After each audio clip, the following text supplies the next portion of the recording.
So finally Donald Trump के बोलने पे यूएसए ने कुछ वीडियोस रिलीज़ किए हैं अपनी वेबसाइट्स पे, एलियन वेबसाइट्स पे, जिसमें आप यूएफओ देख सकते हो।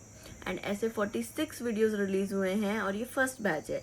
ये लोग बोल रहे हैं कि ऐसे और भी बैचेस वो लोग रिलीज़ करेंगे, इनके पास और बहुत सारे वीडियोस हैं। They are still studying the videos, इसके लिए उन्होंने रिलीज़ नहीं किया है। बट जितने रिलीज़ हुए हैं उसमें भी आपको काफ़ी सारे यूएफओज या यूएपीज देखने को मिल जाएंगे। अभी ये इसको यूएपी बुला रहे हैं, अनआइडेंटिफाइड एरियल फिनोमिनन, बिकॉज ये जो चीज़ें हैं ना ये बहुत ही डिफरेंट है, इन्होंने माइंड ब्लो कर दिया है। तो इसके बारे में मैं बताऊंगी। पहले मैं आपको ये बताती हूँ कि ये चीज़ें जो है वो नई नहीं है। ये बातें क्लिंटन के टाइम से चल रही हैं, प्रेसिडेंट क्लिंटन के टाइम से चल रही हैं। इवन बराक ओबामा ने भी इसके बारे में बात की थी और वो बहुत कंट्रोवर्शियल हो गया था।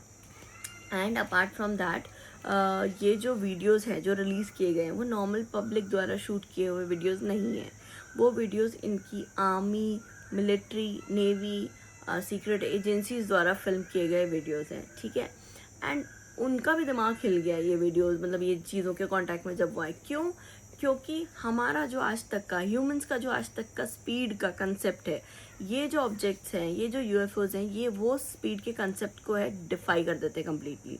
पानी के अंदर इनके ये ऑब्जेक्ट्स या ये छोटे छोटे क्राफ्ट्स हैं जो, या जितने भी जो भी दिख रहा है, ये इस स्पीड से जाता है ना कि हम इमेजिन ही नहीं कर सकते कि पानी के अंदर कोई ऑब्जेक्ट इतनी स्पीड से मूव कर रहा होगा, कोई क्राफ्ट या कोई शिप इतनी स्पीड से मूव कर रहा होगा। ये हमारी समझ से अभी बाहर है। अपार्ट फ्रॉम दैट ये 90 डिग्री का टर्न ले लेते हैं, वो भी हमारी समझ से बाहर है। फिर जो बेस्ट टू बेस्ट इनके मिसाइल्स थी अमेरिका की एंड बाकी नेवी मिलिट्रीज की, वो मिसाइल्स इन ऑब्जेक्ट्स ने डिफाई कर दी कम्प्लीटली, ठीक है। जो मिसाइल्स पीछा करके मारती हैं वो मिसाइल्स इन्होंने डिफाई कर दी कम्प्लीटली, उसको भेद दिया जिसको भेजना पॉसिबल नहीं माना जाता है, ठीक है। तो ये सारे बहुत ही इंटरेस्टिंग चीज़ें हैं जिसके बारे में स्टडी हो रही है। वो समझना चाह रहे हैं कि भाई ये किस कंसेप्ट पे काम कर रहे हैं, एंड अगर इसको कोई ना कोई तो चला रहा होगा, या तो फिर ये कम्प्लीटली ऑटोमेटेड ऑब्जेक्ट्स हैं, तो ये धरती पे आ रहे हैं अगर बाहर से, तो ये क्या पता लगाने आ रहे हैं, क्यों आ रहे हैं। क्योंकि अब इसको मैं थोड़ा सा एक स्पिरिचुअल एंगल देती हूँ। बहुत सारे पॉडकास्ट, बहुत सारे लोग जो चैनलाइजिंग करते हैं, बहुत सारी बुक्स हैं इस पे, जो लोग ऑलरेडी इन सारी बातों पे बात करते हैं और बोलते हैं कि एलियंस प्रेजेंट हैं, दूसरी डायमेंशंस में हैं, हम उन्हें देख नहीं पाते but they are there. And कई कंट्रोवर्शियल वीडियोस भी हैं। तो एक चीज़ जो मुझे जो फैक्ट से रिलेट करती है वो ये है कि मैंने किसी पॉडकास्ट में देखा था, एंड मैंने लॉ ऑफ वन बुक के बारे में भी सुना है, रा कनेक्ट, एंड मैंने खुद एक बुक पढ़ी टॉकिंग टू एंटिटीज जिसमें इस बारे में लिखा हुआ था। अब इसमें कहीं तो मैंने देखा था, वो बोलते हैं कि ट्रायंगल शेप के शिप्स होते हैं, और जब आप वीडियो देखोगे, ये जो वीडियोस है उसमें एक वीडियो ऐसा है जहाँ आपको ट्रायंगल शेप का ऑब्जेक्ट उड़ता हुआ दिखाई देता है। एंड मैं बहुत फैसिनेटेड हो गई थी। उसके अलावा जो हमारे स्पिरिचुअल पर्सन्स हैं जो पॉडकास्ट वगैरह करते हैं या जो चैनलाइजिंग करते हैं, जिनके वीडियोस खुद के यूट्यूब में बहुत सारे चैनल्स हैं, अगर आप उन लोगों की बातें सुनोगे तो वो लोग कहते हैं कि पानी के अंदर एलियंस ने पूरे पूरे शहर बसाए हुए हैं, धरती के अंदर भी इन्होंने पूरा पूरा वो बसाया हुआ है, अपना मतलब सिविलाइजेशन बसाई हुई है।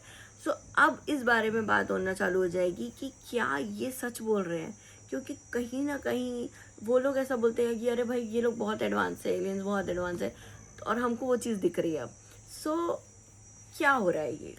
तो वो लोग जो बोलते हैं, जो रा कनेक्ट है, जो लॉ ऑफ वन में लिखा है एंड जो बाकी बुक्स में लिखा है, क्या वो सच है? और इस समय पे ये वीडियोस रिलीज करने का क्या मतलब था? क्या गवर्नमेंट आपको किसी और मुद्दे से भटकाना चाहती है?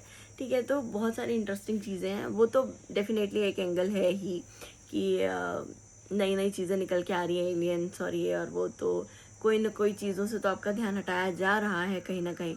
बट स्टिल जो ये टॉपिक है ये बहुत इंटरेस्टिंग है। अब निकालने का क्या मतलब बनता है? या तो सीरियसली आपको भटकाने के लिए किया जा रहा है, या तो फिर there is something coming up जो कि बहुत ह्यूज है, और वो अचानक से ना हो जाए एंड पूरी दुनिया पैनिक में ना चले जाए। इसके लिए अब हमको शायद प्रिपेयर करना चालू किया गया है इस चीज़ के लिए। So we don't know what is going on, but हमें ऐसे नॉर्मली ये बहुत इंटरेस्टिंग लग रहा है, but we don't know actually कि ये हमारे लिए कितना डेंजरस भी हो सकता है। सो येस, लेट्स वेट और क्या क्या आता है।